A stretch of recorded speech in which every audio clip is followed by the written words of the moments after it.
ये दोनों ही भाव एक प्रति रखो। भगवान ने इस तरह का उपदेश दिया। मथुरा भूमि वो ऐश्वर्य और माधुर्य की मिश्रित भूमि है, जबकि वृंदावन धाम, ब्रज धाम, जब नंद यशोदा के साथ में कन्हैया रहते हैं, जब गोप बालों के साथ में, गोपियों के साथ में रहते हैं, वहाँ पूर्ण रूप से माधुर्य विराजमान है। लेकिन मथुरा में ऐश्वर्य और माधुर्य मिश्रित है। लेकिन वहीं जब भगवान पहुंच जाते हैं द्वारका में, द्वारकाधीश जब बन जाते हैं, राजाधिराज उस समय पर संपूर्ण ऐश्वर्य भाव की विद्यमान है। इसीलिए श्री चक्रवर्ती कृष्ण चंद्र ठाकुर हमारे भागवत की टीकाकार कहते हैं कि भगवान तो अजन्मा है, लेकिन अजन्मा होते हुए भी जन्म लेते हैं। भगवान अजन्मा है, साधारण बच्चे का जिस प्रकार जन्म होता है, हमारा और आपका जन्म क्यों हुआ है? बोले अपने पूर्व कर्म फलों को भोगने के लिए। पूर्व जन्म में पाप और पुण्य जो कुछ भी किए हैं, उसके फल स्वरूप ये शरीर मिला है। ये शरीर केवल मात्र प्रारब्ध का ही है। जब तक पाप भोगना लिखा है, जब तक पुण्यों का भोग करना लिखा है, तब तक ये शरीर जीवित है। जैसे ही इस शरीर का पाप पुण्य का कोटा खत्म होता है और मृत्यु हो जाती है। लेकिन क्या भगवान का जन्म भी कर्मफल के अनुरूप होता है? भगवान को इसलिए बताया अजन्मा। भगवान से सभी का जन्म है। भगवान कौन है? बोले उनका जन्म और कर्म दोनों ही अप्राकृत है। गीता में वर्णन कर दिया इसलिए जन्म कर्म च मे नित्यम एवं यो वेति तत्त्वतः त्यक्त्वा देहं पुनर्जन्मं नैति मामेति सो अर्जुन। भगवान कहते हैं कि मेरा जन्म और मेरा कर्म, मैंने जिस प्रकार जन्म लिया है और मैंने जिस तरह के कर्म किए, ये दोनों ही अप्राकृत हैं, अलौकिक हैं। इसीलिए अजन्मा होते हुए भी जन्म लेते हैं। क्यों जन्म लेते हैं? कई सारे रहस्य। संत लोगों ने इसके पीछे कई सारे रहस्य बताए हैं। हमारे भारत गुरुदेव ने तो एक ग्रंथ विशेष करके प्रकाशित किया, कृष्ण जन्म लीला के रहस्य। उस ग्रंथ के अंदर कृष्ण जन्म के पीछे क्या पूर्ण रहस्य छिपा हुआ है और कृष्ण जन्म होने के क्या क्या कारण है, वो सब कुछ बताया है। कुछ कारण हम आज सुनने की कोशिश करेंगे। भगवान के जन्म लेने का सबसे पहला कारण बताया, यदा यदा हि धर्मस्य ग्लानिर्भवति भारत अभ्युत्थानमधर्मस्य तदात्मानं सृजाम्यहम्। कहते हैं जब जब भी धर्म की हानि होती है, असुरों का उत्पाद करता है, तो इस पृथ्वी पर पुनः धर्म की स्थापना करने के लिए भगवान अवतीर्ण हुए। जब कृष्ण जन्म का समय उपस्थित हुआ था, कंस, शिशुपाल इत्यादि असुरों का बहुत उत्पाद कर रहे थे। तो इसी के कारण भगवान ने जन्म लिया और कंस को मारो मारने के लिए ही भगवान का जन्म लिया। लेकिन ये बताया कई गौण कारणों को। ये भगवान के जन्म का मुख्य कारण नहीं है, वहाँ पर कुछ साधारण कारण बताए हैं और कुछ मुख्य कारण बताए हैं। दूसरा उदाहरण देखेंगे, दूसरा विषय बताते हैं, भगवान के जन्म का अनुग्रहाय भक्ता नाम मानुषम देहमस्तु।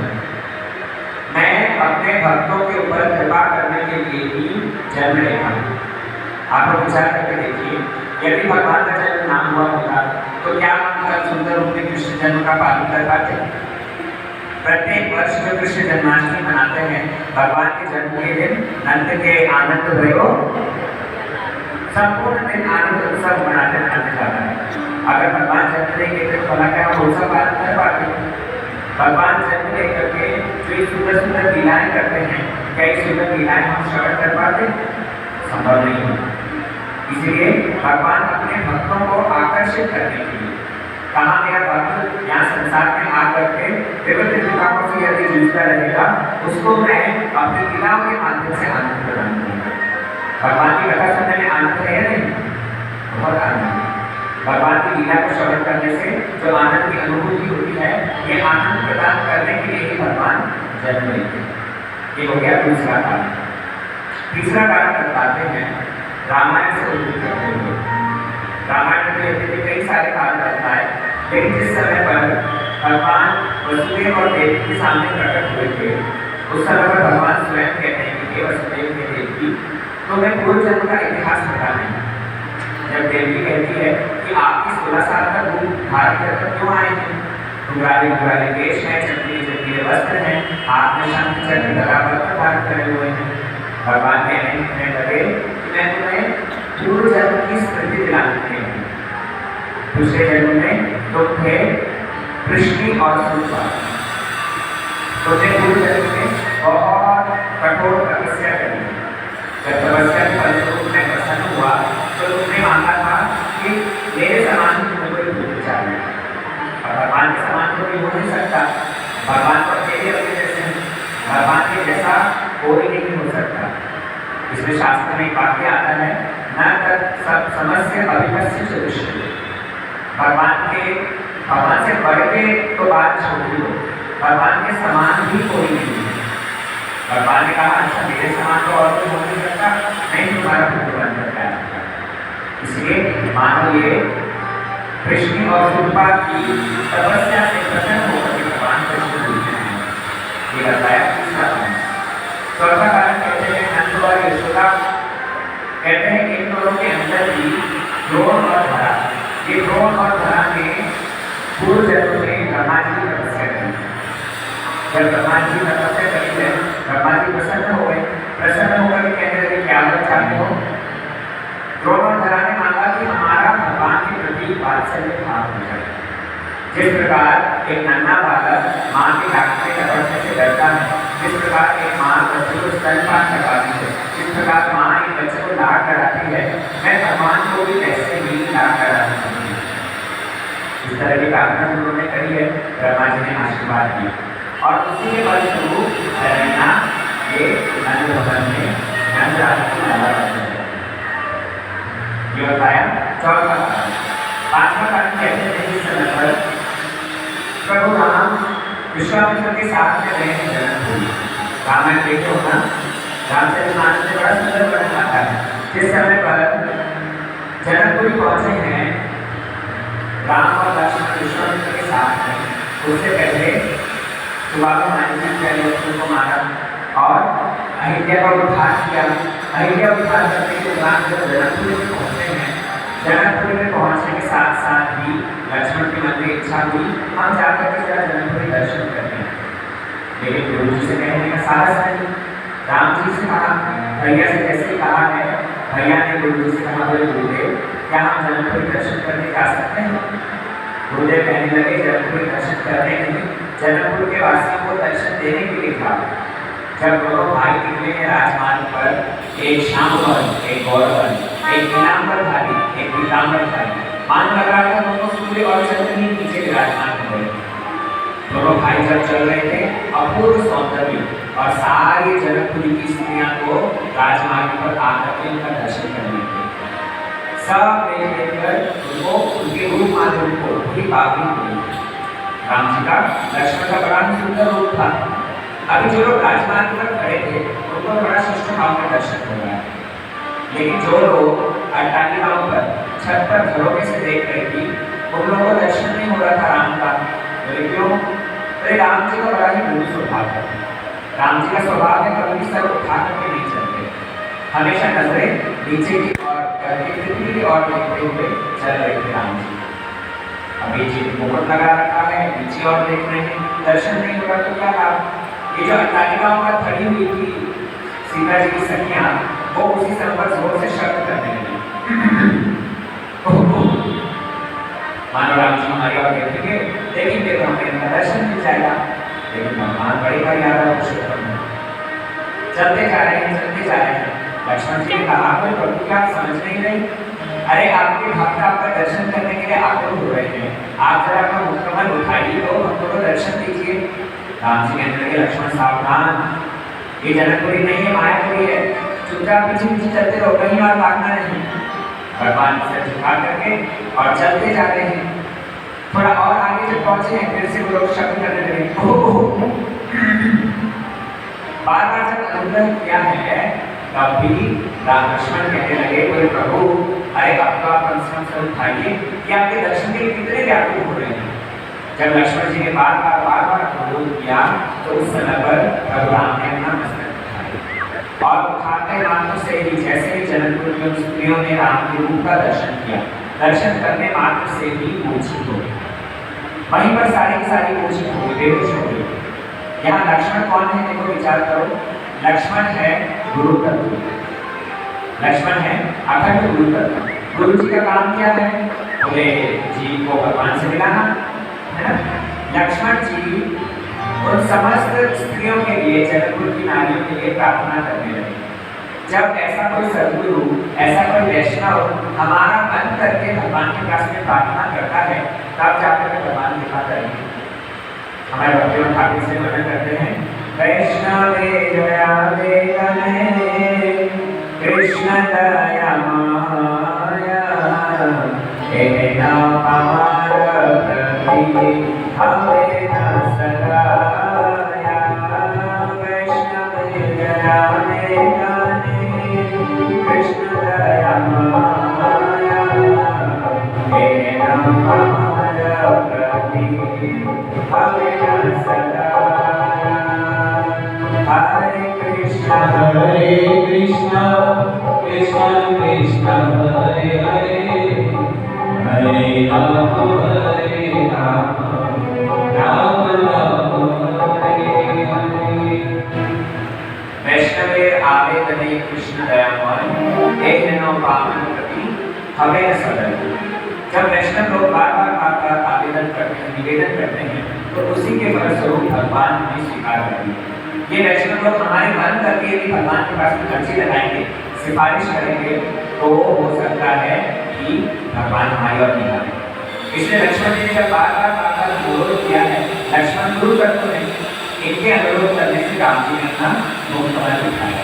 ये जनकपुर की नारियां राम के रूप में दर्शन करके और मूर्छित तो हो गई थी। जैसे ही होश आया है, सब दौड़ी दौड़ी आई, कहने लगी प्रभु हमें स्वीकार करो, हमसे विवाह कर लो। अब इतना सुनने मात्र से राम जी लक्ष्मण की ओर भागने लगे। हमने कहा था ना, हमने कहा था ये जनकपुरी है, इसमें बड़ा सावधानी से चलो। अब इतनी सारी आई है स्त्रियां, इनसे तो नहीं विवाह करना। राम जी ने उस समय पर मर्यादा पुरुषोत्तम की लीला कर रहे हैं, समस्त स्त्री से विवाह नहीं कर सकते। इसलिए सभी को आश्वासन दिया कि अभी तो मैं केवल मात्र सीता के अलावा और किसी को स्वीकार नहीं करूंगा। हाँ, द्वापर युग में जब कृष्ण रूप में आऊंगा, तब तुम सब की सब भोगी बन के आना, और तुम सब का मनोरथ मैं कृष्ण रूप में ही पूर्ण करूंगा।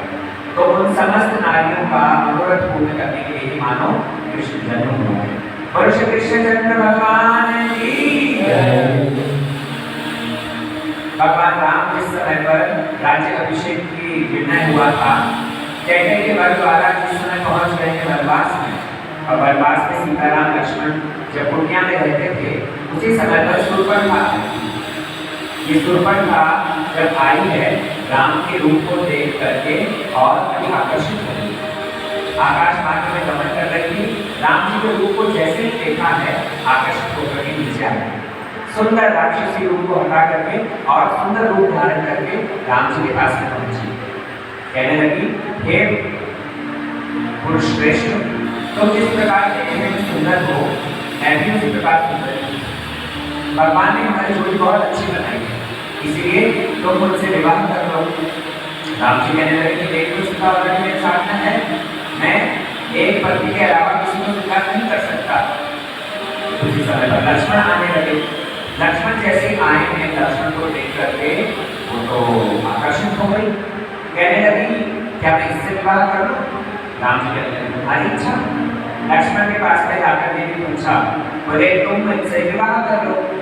लक्ष्मण जी कहने लगे, अभी अभी तुम राम से कुछ कह रही थी, भैया से कुछ कह रही थी, क्या बात है? बोले वो मेरे प्रेम को समझ नहीं पाया, तुम ही मुझसे विवाह कर लो। लक्ष्मण समझा रहे हैं, अरे तू दासी बनना चाहती हो या राजरानी? बोले मैं दासी क्यों बनूंगी, मैं तो रानी बनूंगी। लक्ष्मण जी कहते हैं, मैं हूँ राम जी का सेवक, अगर मुझसे विवाह किया तो सारा जीवन सीताराम का दासत्व करते हुए बिताना पड़ेगा। लक्ष्मण की बात सुन करके तो शूर्पणखा दौड़ी दौड़ी आई राम के पास में, राम से कहने लगी कि मुझसे विवाह कर लो। राम जी कहने लगे, नहीं नहीं, मेरे पास में सीता पहले से ही है। शूर्पणखा को इतना क्रोध आया, उसी समय पर विकराल रूप धारण किया।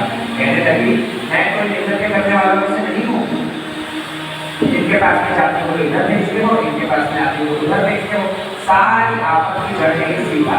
मैं सीता को ही कच्चा चढ़ा दूंगा। जब राक्षसी रूप धारण करके सीता को खाने के लिए जा रही थी, राम जी ने इंगित किया, लक्ष्मण ने उसी समय पर नाक कान काट के और उसे नक्की बना दिया, रूप बना दिया। उस शूर्पणखा की इच्छा राम रूप में तो पूर्ण नहीं करी, लेकिन उसी शूर्पणखा की इच्छा पूर्ण की है कृष्ण रूप में। यहाँ संत लोग प्रश्न करते हैं कि भगवान को स्वीकार नहीं करना तो नहीं करते, भलाई लक्ष्मण के द्वारा नाक कान क्यों कटवा दिए? आप देखना एक स्त्री कितनी सुंदर क्यों ना हो, लेकिन नाक अगर काट दी जाए क्या सुंदर लगेगी? सुंदर लगेगी? लक्ष्मण ने शूर्पणखा के नाक कान काट करके मानव से रूप इसलिए बनाया है ताकि वो पूर्ण रूप से राम जी की बनकर रहे। उसने राम के रूप को देखा, राम के रूप को देख करके जब अपना मन राम के चरणों में दे दिया है, मानो लक्ष्मण कह रहे हैं अब तुझे ऐसा बना दूंगा और कोई स्वीकार भी नहीं कर पाएगा। लक्ष्मण जी नाक कान काट के और उससे और कोई विवाह कर ही नहीं पाएगा, पूर्ण रूप में राम की बनकर रहे। यही शूर्पणखा कृष्ण लीला में क्या बन गया है बताओ? क्या बन गया है? उपजा बनकर आई। जब ये उपजा बनकर आई थी, भगवान कृष्ण ने इसका मनोरथ पूर्ण किया। इसी की चंदन सेवा लेकर के इसको पूरी से सुंदरी बना दिया और एक दिन उसके घर में जाकर के प्रभु ने उसका मनोरथ भी पूर्ण किया। ये और एक कारण होता है। जिस तरह का प्रभु राम भ्रमण करते करते दंडकारण्य वन में पहुंचे, दंडकारण्य वन के ऋषि मुनि वो सब भी मिल करके और गोपाल मंत्र से भगवान की उपासना कर रहे थे। ये जो 12 अक्षर मंत्र, 16 अक्षर मंत्र, गोपाल मंत्र, इसके जब करते करते जब वो उपासना कर रहे थे तो राम जी का दर्शन किया। और राम और श्याम में कोई भेद तो है नहीं, वही स्वरूप है। राम को देख करके उनको श्याम का स्मरण हो गया और वो तो प्रभु राम को आलिंगन करने के लिए दौड़े। जब दौड़ते दौड़ते राम जी के पास में पहुंचे थे, राम जी ने सावधान किया, बोले नहीं नहीं ये क्या कर रहे हैं?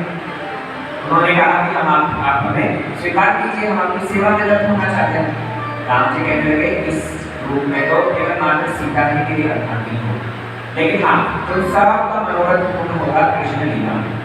इसलिए ये दंडकारण्य वन के समस्त ऋषि मुनि ब्रज में गोपी बन गया। ये ब्रज की जो गोपियां हैं ये कोई साधारण नहीं है भैया।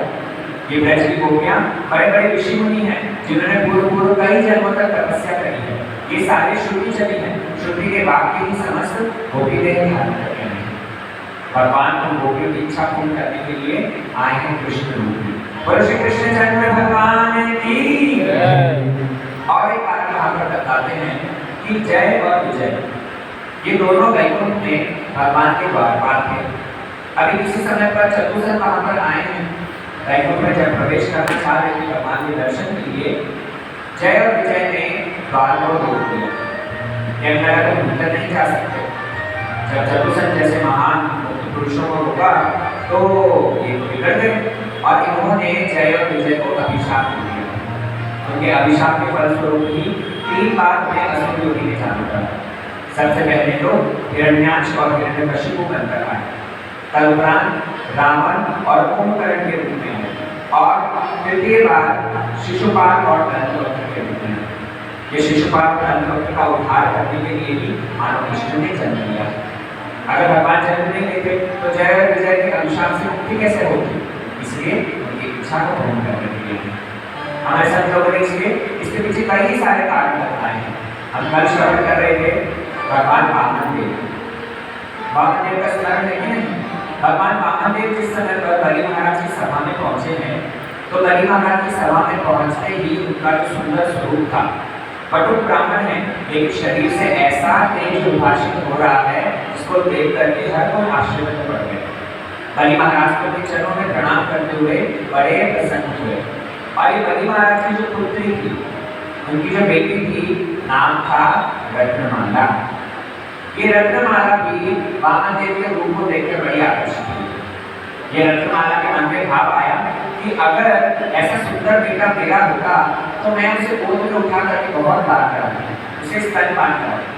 माताओं का हृदय बड़ा वात्सल्य से भरा हुआ होता है, छोटा बच्चा देखा नहीं आप गोद में नहीं देती है ना, लाड कराती है। इसीलिए रत्नमाला के मन में की इच्छा हुई ऐसा सुंदर बालक मेरा होता तो मैं उसे खूब प्रेम से लाड लड़ाती, उसे दूध पिलाती। भगवान तो भगवतवासी अंतर्यामी। भगवान ने कहा ठीक है, तुम्हारी इच्छा पूर्ण होगी, मैं तुम्हारा पुत्र बन जाऊंगा, तुम्हारा स्तनपान करूंगा। लेकिन जिस समय पर वामन देव ने विराट रूप धारण किया, विराट रूप धारण करके 2 पग में सब कुछ मांग लिया, तृतीय पग रखने की जगह नहीं थी। भगवान ने बलि महाराज को गरुड़पाश में बांध दिया, हाथ पीछे की ओर में बंदी बनकर जब बलि महाराज खड़े हुए थे, विरत्माला तो बड़ी गुस्सा हुई। महिमन सोचने लगी, अरे आया तो इतना सुंदर रूप धारण करके और निकला कपटी। ऐसा कपटी अगर मेरा बच्चा हो तो मैं उसे स्तन क्या पिलाऊंगी, मैं तो उसे जहर पिलाऊंगी। भगवान कहते हैं कोई बात नहीं, अब स्तनपान करने का जब वादा दे दिया है, जहर पिलाओगी जहर निकलेंगे। यही रत्नमाला कृष्ण लीला में क्या बन के आई, पूतना बन के आई। और भगवान ने इस रत्नमाला की इच्छा पूर्ण करने के लिए ही कृष्ण रूप धारण किया। कई सारे कारणों का वहां पर वर्णन करते हैं, लेकिन मुख्य रूप में एक ही कारण है, अनुग्रहाय भक्तानां करोमि विविध क्रिया। अपने भक्तों को आकर्षित करने के लिए, भक्तों के आनंद को वर्धन करने के लिए ही भगवान का अवतार होता है।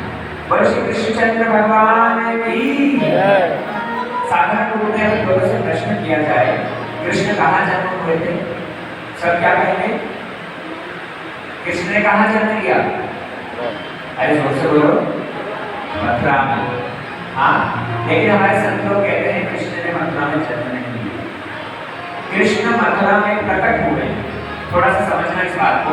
आप लोग कहोगे बड़ी अटपटी बातें कह रहे हैं, हमने अब तक सुना था मथुरा में ही कन्हैया का जन्म हुआ। आप लोग संतान जन्म की हो, आप लोग जानते हो जब बच्चा मां के गर्भ से जन्म लेता है, छोटा सा शिशु होता है ना, माँ और बच्चा एक नाड़ी के द्वारा जुड़े हुए रहते हैं। भगवान जब देवी वसुदेव के सामने प्रकट हुए थे, क्या छोटा शिशु बनकर, छोटे बालक बनकर नहीं, उन्होंने 2 चतुर्भुज रूप धारण करके शंख चक्र गदा पद्म देते हुए प्रकट हुए। इसको बोलते हैं प्रकट होना, उसको जन्म नहीं कहते। जन्म कहाँ हुए हैं, बोले ब्रज में, नंद रानी के गर्भ से जन्म हुए हैं। बोले आपकी बात कहाँ से कह रहे हो, क्या भागवत में है? हाँ, स्थान स्थान पर वर्णन है, कई सारे प्रमाण हैं।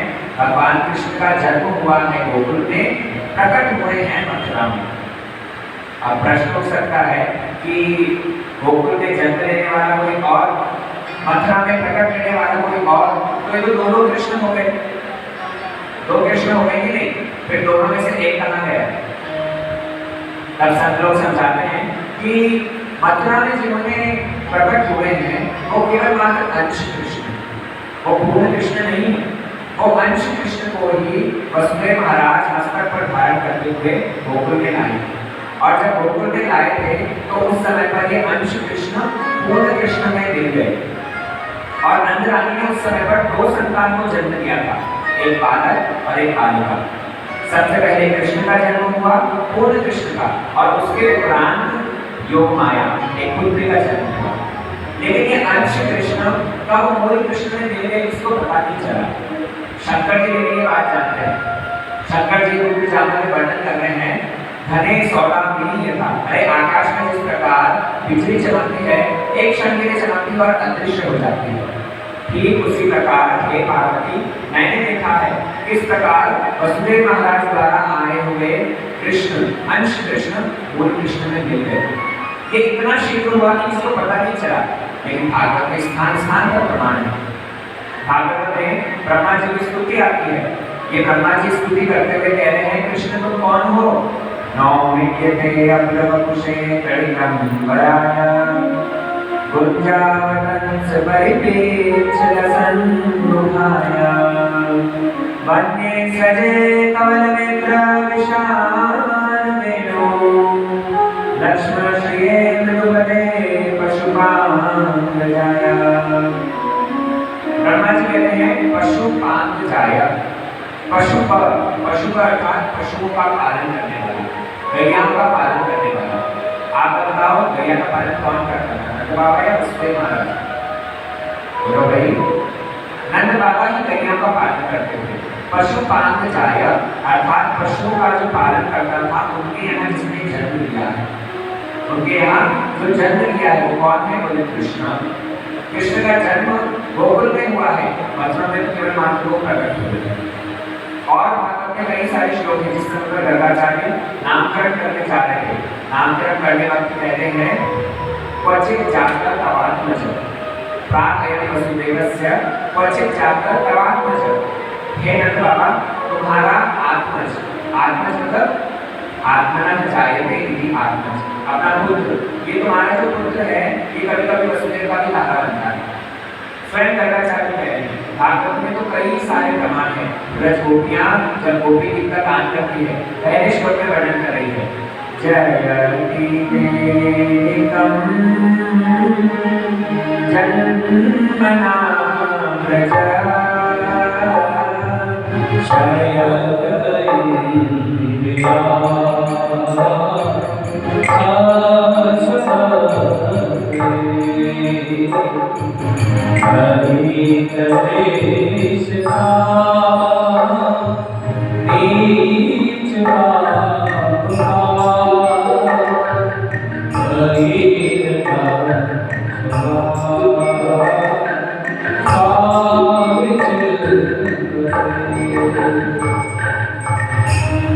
गोपियां कहती है जय देवीकम जन्मना ब्रज।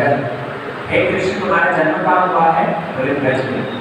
और जब से तुम्हारा जन्म इस ब्रज धाम में हुआ है तब से ब्रज की शोभा और बढ़ गई है। यद्यपि ब्रज धाम तो शोभायमान था ही, वहाँ पर आनंद तो था ही, लेकिन अब मानो आनंद स्वयं वहाँ पर विराजमान हो गया, स्थिर आनंद। इस प्रकार कई सारे प्रमाण हैं। आइए गोकुल में चलते हैं। इस प्रकार नंद बाबा के यहाँ कृष्ण का जन्मोत्सव पालन किया। हमारे टीकाकार लोगों ने बड़े सुंदर रूप में वर्णन किया है। कवि बालक श्री गोस्वामी, श्री कृष्णदास कविराज गोस्वामी ने बहुत विस्तार से बड़े सुंदर रूप में दर्शन कथा को वर्णन करते हैं। तो हम कीर्तन करेंगे, उसके उपरांत आगे का हम सुनेंगे। हरे कृष्णा कृष्णा कृष्णा हरे हरे, हरे राम राम राम हरे हरे, हरे कृष्णा कृष्णा कृष्णा हरे हरे, हरे राम राम राम हरे हरे, हरे कृष्णा कृष्णा कृष्णा हरे हरे, हरे राम राम राम हरे हरे, हरे कृष्णा कृष्णा कृष्णा हरे हरे, हरे राम राम राम हरे हरे, हरे कृष्णा कृष्णा कृष्णा हरे हरे, हरे कृष्णा कृष्णा कृष्णा हरे हरे, हरे राम राम राम हरे हरे, हरे राम राम राम हरे हरे, हरे कृष्णा कृष्णा कृष्णा हरे हरे, हरे कृष्णा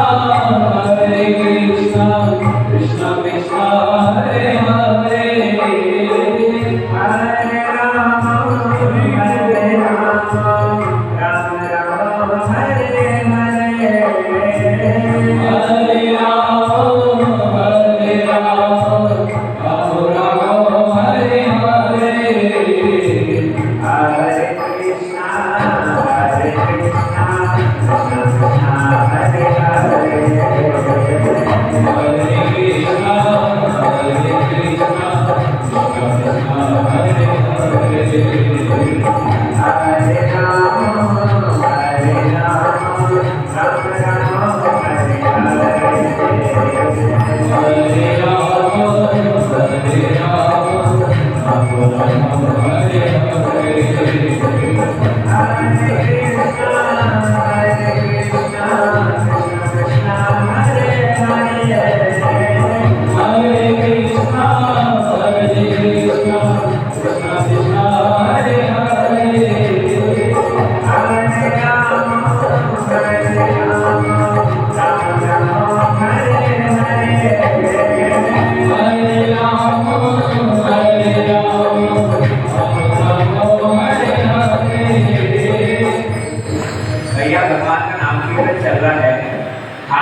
संसार बहुत अच्छा लगता है जिन लोगों को, उन्हें तो भगवान नाम की भगवत कथा की कोई जरूरत नहीं।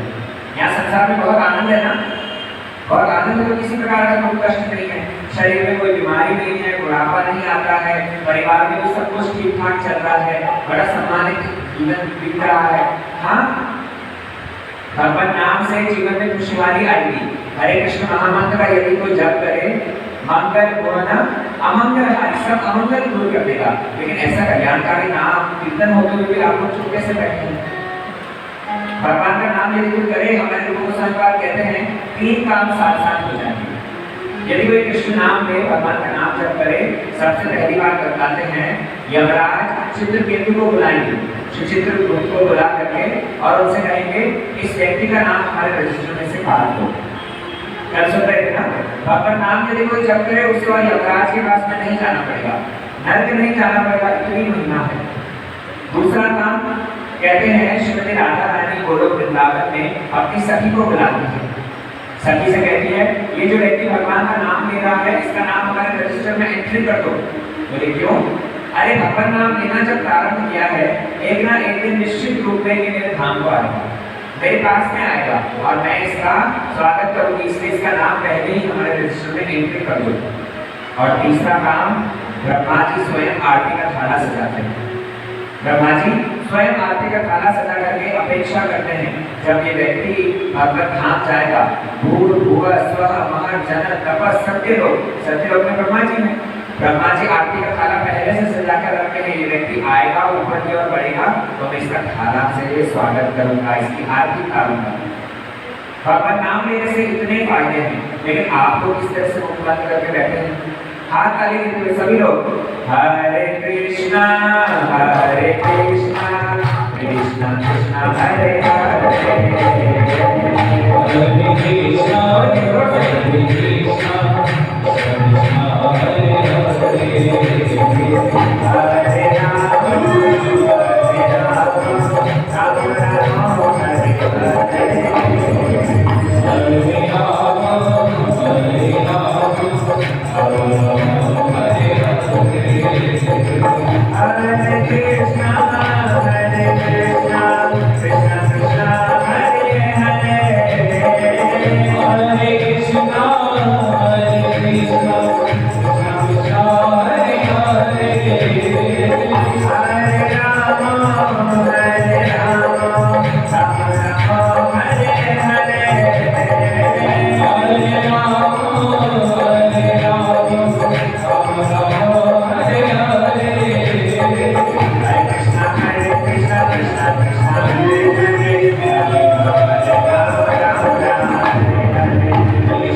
कृष्णा हरे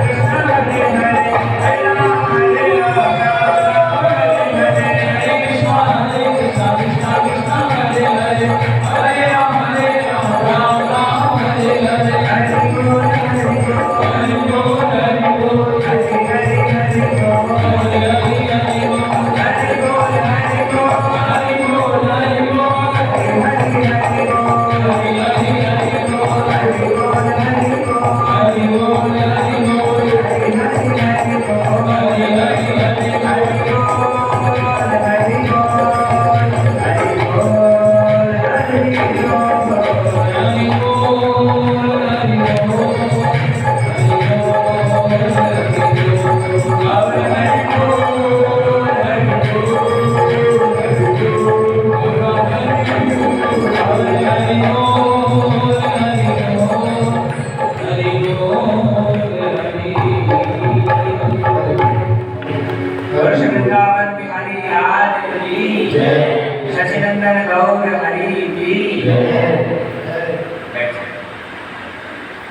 बोलो श्री हरिनाम संकीर्तन की जय।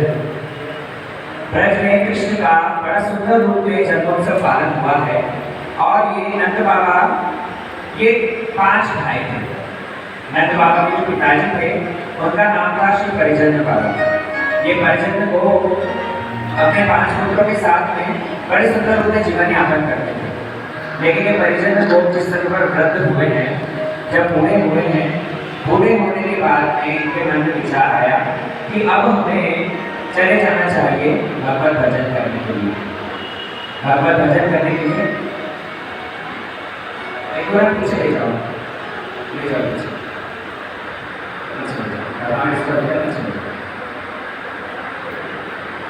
एक बार सभी दोनों हाथ खड़ा करके बोलिए हरे कृष्णा कृष्णा कृष्णा हरे हरे, हरे राम राम राम हरे हरे।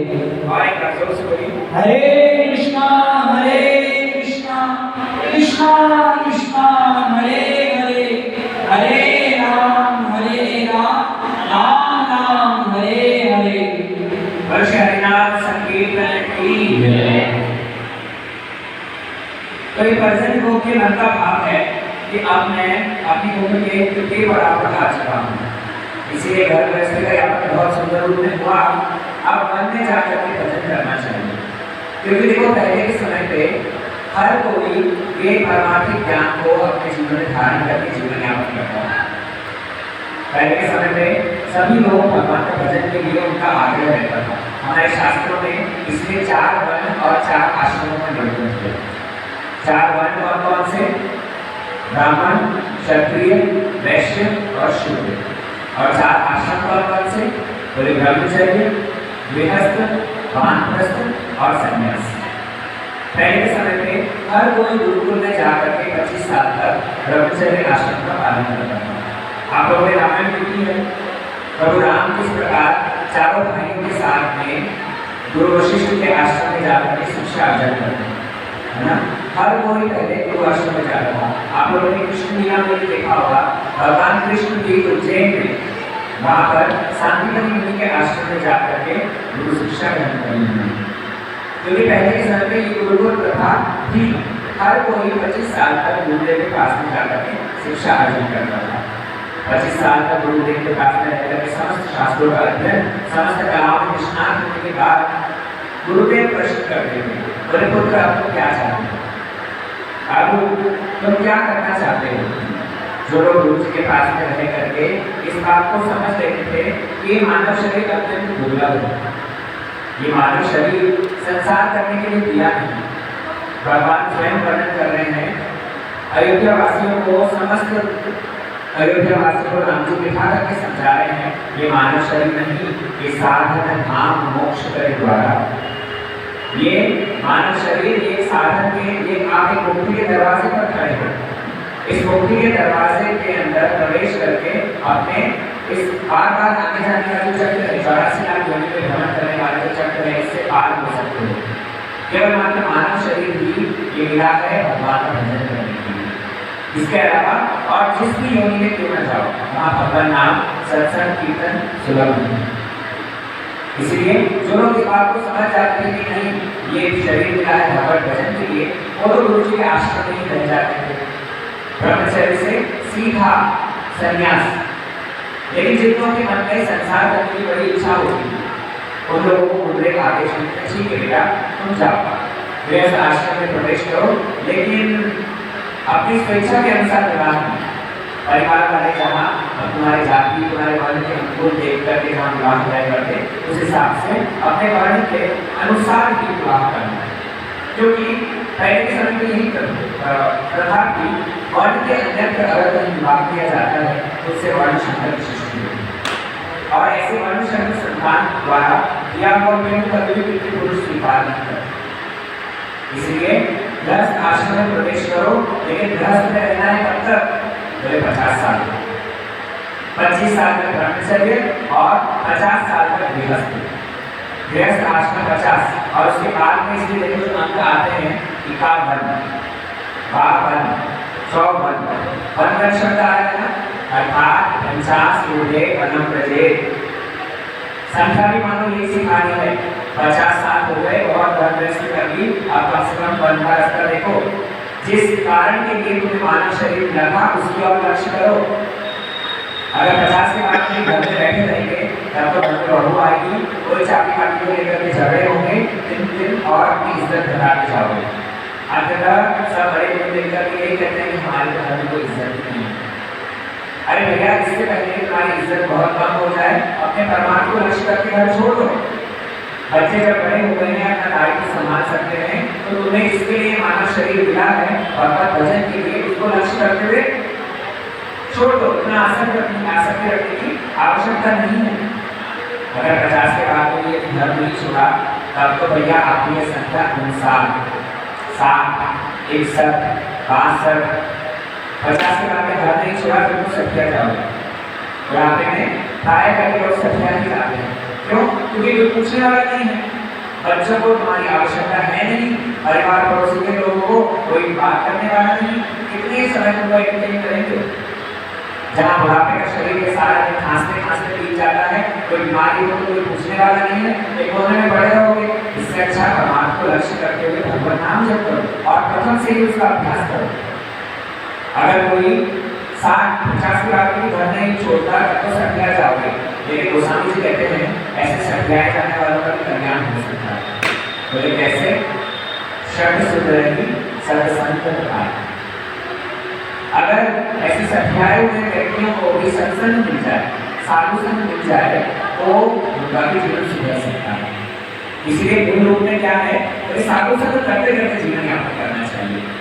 अरे कम से कम 50 के बाद में घर नहीं छोड़ सकते, वन नहीं जा सकते, घर में रहकर भी भजन करो। घर में रहकर तो भजन कर सकते हो। घर नहीं छोड़ना चाहते, कम से कम घर में रहते रहते जिस घर में भगवान का नाम कीर्तन किया जाए, जिस घर में ठाकुर की सेवा पूजा होती है, ठाकुर को भोग लगाया जाता है, ऐसा घर ही वृंदावन है। इसलिए मूल रूप में यही उद्देश्य है कि भगवान का भजन करते करते जीवन यापन करना चाहिए। अभी बच्चन बाबा, इनके मन का भाव है कि मैं तो बच्चों के ऊपर दायित्व दे करके और चला जाऊंगा भजन करने के लिए। सबसे बड़ा बेटा जो था उपानंद, उस उपानंद को बुला करके कहते हैं कि तुम्हें मैं ब्रज का राजा बनाऊंगा। उपानंद जी कहने लगे कि यद्यपि मैं भाइयों में 5 भाइयों में सबसे बड़ा हूँ, लेकिन मेरे में राजा होने के गुण नहीं है। राजा वही हो सकता है जो सारी प्रजा को अपने पुत्र के भांति स्नेह करे। इसलिए राजा होने के योग्य है ये मजीरा भाई नंद। आप इस नंद को ही ब्रज का राजा बना दो। नंद बाबा को ब्रज का राजा बना दिया गया और सभी वहाँ पर बड़े खुशहाली से जीवन यापन कर रहे हैं। बाकी 4 भाइयों के घर में तो संतान है, लेकिन नंद यशोदा के घर में कोई संतान नहीं। कितने सारे उपवास, कितनी सारी तपस्या, कितने सारे यज्ञ तीर्थाटन वगैरह किए, लेकिन घर में कोई दादा नहीं है। सब ब्रजवासी भी बड़े व्याकुल हैं। अरे हमारे ब्रज का राजकुमार, ब्रज में कौन जन्म लेगा, ब्रज का राजत्व कौन स्वीकार करेगा। अभी ऐसा करते करते जब जीवन यापन कर रहे थे, उसी समय पर एक तिथि आई, श्री एकादशी तिथि। एक एकादशी आई जिसका नाम था पुत्रलाभ एकादशी। आप लोग एकादशी व्रत करते हो? कौन कौन एकादशी व्रत करता है हाथ उठाओ। जो लोग एकादशी व्रत नहीं रखते थोड़ी मनना सुन लो। एकादशी व्रत साल में देखो 24 एकादशी आती है। महीने में 2 एकादशी, एक कृष्ण पक्ष की और एक शुक्ल पक्ष की, और हर एक एकादशी का एक अलग अलग नाम है। बड़े ध्यान से सुनिए जो लोग बात कर रहे हो। यहाँ करके बस शांति से बैठा करो, यहाँ करके अपनी बात मत किया करो, मेरी बात सुना करो, है ना। यहाँ के बाद में खूब बातें करो, यहाँ आने से पहले अपनी बातें करो, जाने के बाद में खूब बातें करो। यहाँ कम से कम जब तक बैठे हो शांति से सुनिए। ये पुत्रदा एकादशी आई है, नंद यशोदा ने पुत्रदा एकादशी का पालन किया। नाम ही है पुत्रदा, अर्थात जो पुत्र को प्रदान करे। एक एकादशी का नाम होता है इंदिरा। इंदिरा एकादशी यदि कोई पालन करे, घर में कभी लक्ष्मी का अभाव नहीं होगा, हमेशा घर में लक्ष्मी भरपूर बनी रहेगी। एक एकादशी का नाम है इंदिरा, एक का नाम है पाप मोचनी। पाप मोचनी मतलब हमारे सारे पापों को जो नष्ट कर दे, वो एक एकादशी। एक का नाम है अन्नदा। अन्नदा मतलब जिनके घर में अन्न शस्य का अभाव है, वो अगर ये अन्नदा एकादशी करे, घर में कभी अन्न का अभाव नहीं होगा। एक का नाम है मोक्षदा। मोक्षदा मतलब जो मुक्ति प्रदान करे। आपने देखा होगा कई बूढ़े लोग बेडरिडन हो जाते हैं, बुढ़ापे में खाट पर सो जाते हैं, वहीं पर ही मलमूत्र त्याग कर रहे हैं, बड़ी दयनीय अवस्था हो जाती है।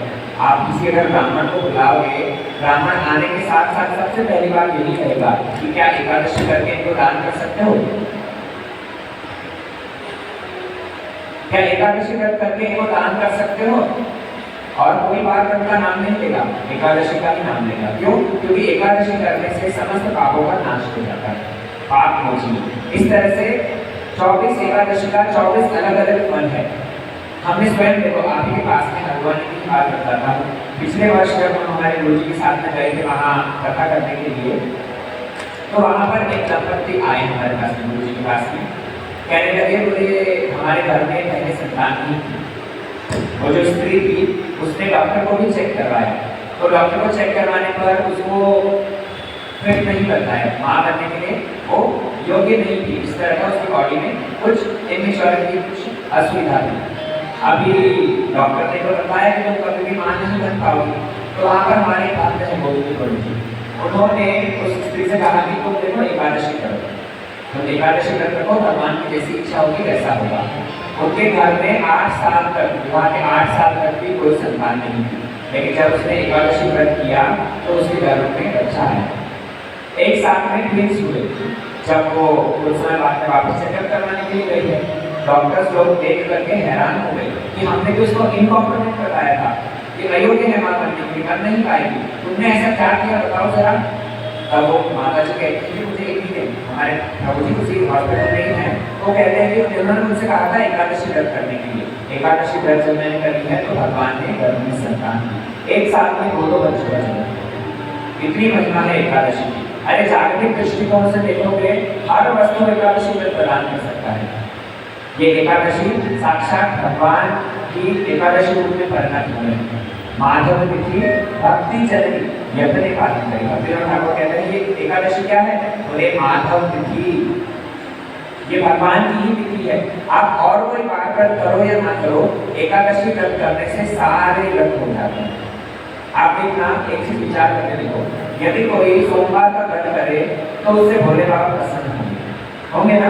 अगर नहीं करोगे तो कोई क्षति नहीं, कोई नुकसान नहीं। तो हमने यहाँ बैठे रहो, भोले बाबा अपने यहाँ मस्त है। अगर मंगलवार का व्रत रखोगे हनुमान जी के लिए, करोगे तो लाभ है, नहीं करोगे तो कोई नुकसान नहीं। बुधवार गणेश जी को मनाओ, करोगे तो बढ़िया, नहीं करोगे तो कोई नुकसान नहीं। हर एक व्रत के पीछे उनके अधिष्ठान की देवता है। अगर उन्हें प्रसन्न करोगे तो लाभ है, नहीं करोगे तो कोई नुकसान नहीं है। लेकिन एकादशी व्रत एक ऐसा व्रत है जिसको यदि पालन किया जाए तो लाभ ही लाभ है, लेकिन नहीं पालन करोगे तो नुकसान ही है। क्यों? क्योंकि एकादशी के दिन अगर कोई अन्न खाता है, एकादशी के दिन अगर कोई रोटी, चावल, दाल, सरसों की पंचशस्य खाता है तो उससे साक्षात पाप भोजन करना होगा। इसलिए एकादशी व्रत हर एक के लिए कंपल्सरी है। शास्त्र में नियम है 8 साल से लेकर के 80 साल तक की आयु तक सभी को ही एकादशी करना है, कंपल्सरी।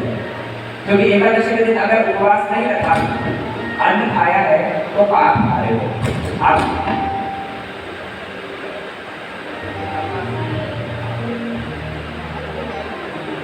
वृंदावन बिहारी लाल की एकादशी व्रत अगर कोई करे तो उपवास रखना पड़ेगा। अन्न अगर भक्षण करोगे उस दिन तो अपना पाप का कोटा बढ़ाते जाओ। हमारे पापों के कारण ही हमारे जीवन में दुख आता है।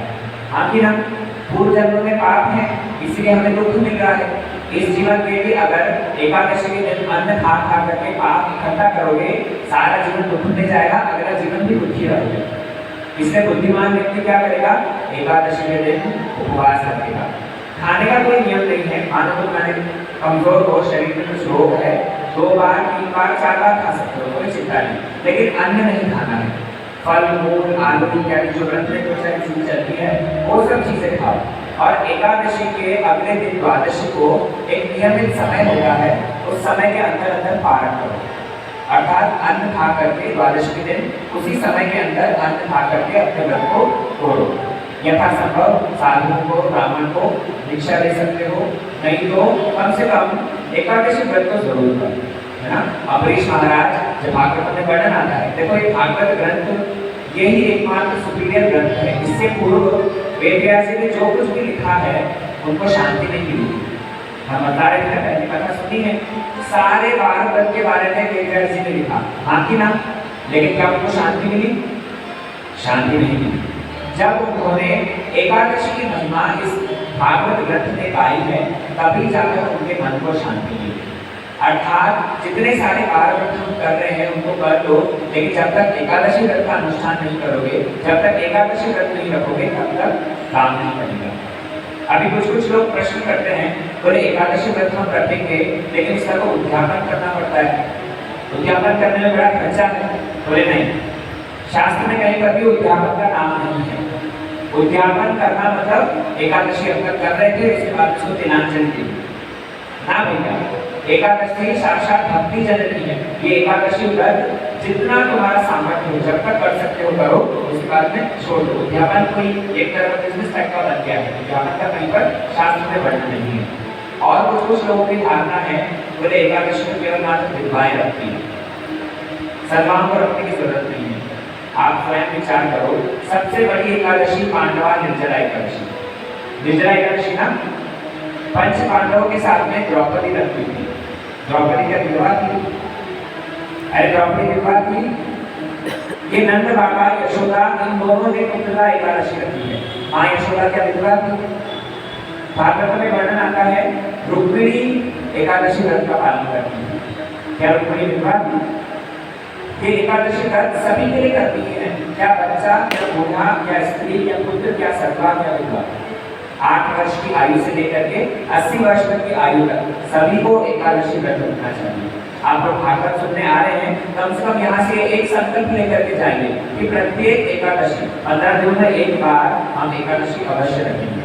और देखो, ये एकादशी व्रत रखने के बड़े सारे लाभ हैं।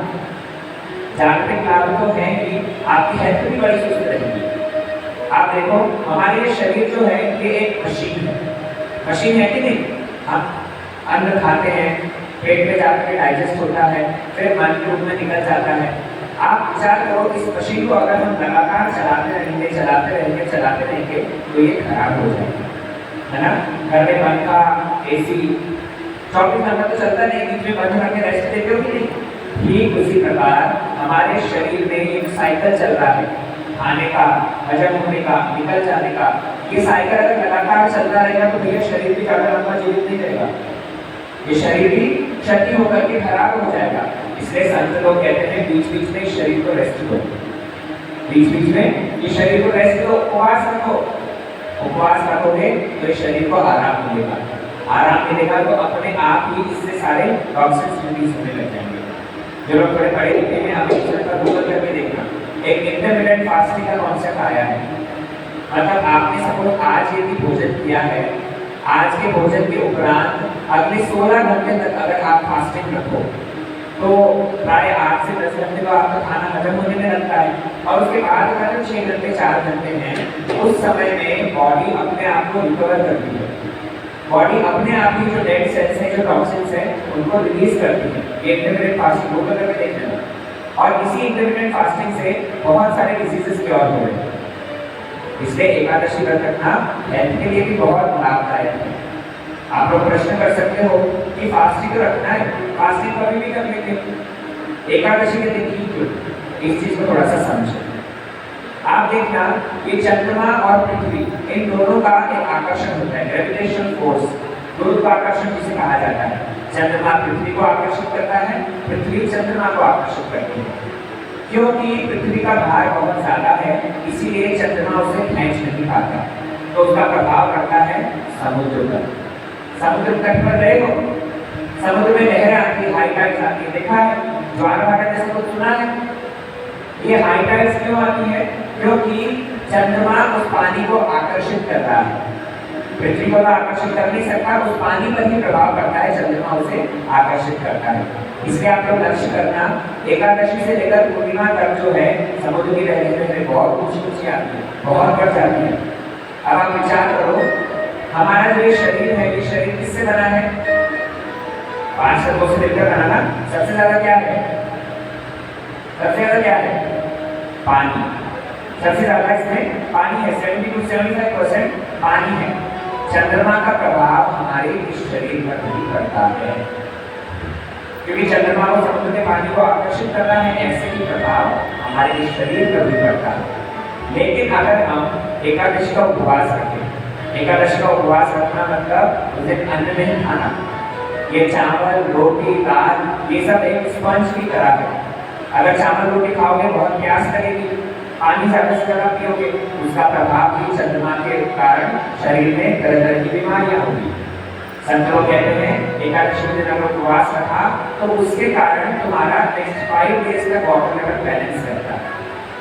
इसलिए एकादशी व्रत साइंटिफिक दृष्टिकोण से भी यदि विचार करोगे बहुत लाभदायक है और परमार्थिक लाभ तो है ही।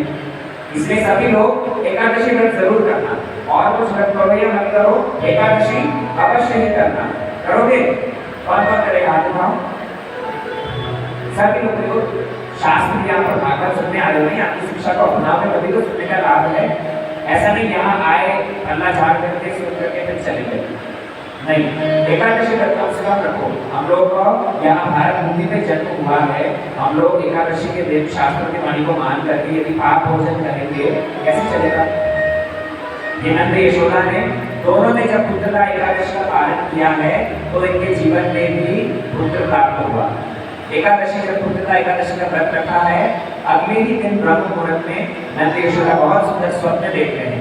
श्याम चंचल चारु निर्नयने बालस्तवां कस्तरे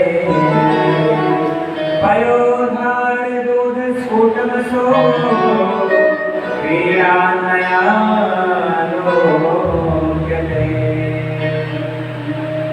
नंद और यशोदा ये दोनों के दोनों ब्रह्म मुहूर्त में ही जग गए और जग करके नंद रानी कहने लगी नंद बाबा से कि सुनो, आज मैंने सवेरे सवेरे बहुत सुंदर एक स्वप्न देखा है। नंद बाबा कहने लगे कि मैंने भी बहुत सुंदर स्वप्न देखा है। बोले अच्छा तुम ही पहले बता दो। नंद बाबा कहते हैं बोले मैंने देखा एक श्याम वर्ण का बड़ा ही सुंदर सा बालक तेरी गोद में सोया हुआ है, तो उसे दुग्धपान करवा रही थी। दूध पीते पीते उसके मुख की दोनों धार से दूध बहता जा रहा है और उसका कुर्ता भी जा रहा था। मुझे तो ऐसा लग रहा था जैसे मानो हमारा अपना ही तारा है। नंद रानी कहने लगी बोले मैंने भी स्वप्न देखा, एक छोटा सा नन्हा सा श्याम वर्ण का बड़ा सुंदर सा बालक मेरे पीछे पीछे पीछे पीछे दौड़ रहा है, मेरी चुनरी को पकड़ पकड़ के खींच रहा है। कहता है भैया मुझे गोद में उठा ले, अरे भैया मुझे दूध पिला दे, भैया मुझे स्तनपान करा दे। मुझे ऐसा लगा जैसे मेरा अपना ही बालक हो। और सच में उसी दिन ही माँ यशोदा ने गर्भ धारण किया। यशोदा की एक दिन की उम्र बीत गई थी, गर्भ धारण करने की उम्र नहीं थी, लेकिन एकादशी व्रत के प्रभाव से उनको गर्भ भी संतान हुई। जब बच्चा आया है सारे ब्रज में तो हल्ला मच गया। ब्रज की गोपियां इतनी आनंदित हुई, सब के सब 84 गज के लहंगे, चुनरी, साड़ी, अलंकार सब तैयारी करने लग गए। नंद के घर लाना होगा तो बधाई देने के लिए जाएंगे। सब ब्रज के लोग इतने प्रसन्न हो गए, अरे नंद जो इतने बार व्रत करता था, इतनी तपस्या करता था, उसका फल उसे प्राप्त होने वाला है। हमारे ब्रज का राजकुमार आने वाला है। सारे ब्रज में इतनी आनंद की लहर मानो दौड़ उठी थी। ब्रज की बूढ़ी बूढ़ी गोपियां तो आकर के नंद रानी से हंसी ठिठोली करती। नंद रानी से कहती बोले यशोदे, अरे तूने बचपन में जुड़ा केले तो नहीं खाए थे? बोले क्यों? अरे लगता है तेरे पेट में 2 बच्चे हैं। बोले कैसे बता रहे हो? बोले हाँ लगता है तूने जुड़ा केले खाए थे, तेरे गर्भ में तो 2 संतान हैं। सच में 2 ही संतान हैं, एक कृष्ण और एक योगमाया। एक गोपी कहने लगी बोले नंद रानी तेरे गर्भ से तो लाला ही जन्म लेगा। बोले कैसे कह रही हो बहन? अरे तेरे होंठ बड़े पीले पीले लग रहे हैं। नंद रानी के साथ में सब ब्रज की गोपियां इस तरह से हंसी ठिठोली करती। माताएं गर्भवती अवस्था में बड़ा खट्टा खाने का मन करता है, लेकिन नंद रानी बड़ी चीजें हुई थी। उसने तो 18 दूध को लेकर के मिश्री डाल करके बड़ा सुंदर खीर बनाई है, नारायण को भोग लगा करके और खीर भी खाई है। एक होता है देखो गर्भ संस्कार। कल भी हम सुन रहे थे जिस समय पर माताएं गर्भवती होती है उस समय पर जो कुछ भी करे उसका प्रभाव बच्चे पर पड़ता है। माँ यशोदा को जिस समय पर गर्भवती थी, नारायण की बड़ी सुंदर सुंदर छवि देखी। नंद बाबा के मुख से भगवान की बड़ी सुंदर सुंदर कथा ही सुनी। और ऐसे करते करते जब उपयुक्त समय आया है उपयुक्त समय आने पर सब ब्रज की गोपियां इकट्ठी हो करके और नंद भवन में ही विहरण कर रही थी। कोई और अपने घर के दरवाजे ही नहीं लगाता था, न जाने कब खुशखबरी आ जाए, कब हमें जा करके और नंद भवन में बधाई लेके जाना होगी। अब जब अष्टमी तिथि आई है, भादों का महीना, उसी समय पर बुधवार रोहिणी नक्षत्र उपस्थित हुआ। ब्रज की गोपियां मिल करके नंद भवन में कीर्तन कर रही थी। सभी की 2-2 घंटे की ड्यूटी लगा दी। अभी जब 8 से 10 तक कीर्तन कर रहे थे, उन्होंने तो ढोल की मंजीरा लेकर के बड़ा सुंदर कीर्तन किया है। जय राधे राधे गोविंद गोविंद राधे राधे राधे गोविंद गोविंद राधे जय राधे राधे गोविंद गोविंद राधे राधे राधे गोविंद गोविंद राधे गोविंद राधे गोपाल राधे गोविंद राधे गोपाल राधे गोविंद राधे गोपाल राधे गोविंद राधे गोपाल राधे जय राधे राधे गोविंद गोविंद राधे राधे राधे गोविंद गोविंद राधे जय राधे राधे गोविंद गोविंद राधे राधे राधे गोविंद गोविंद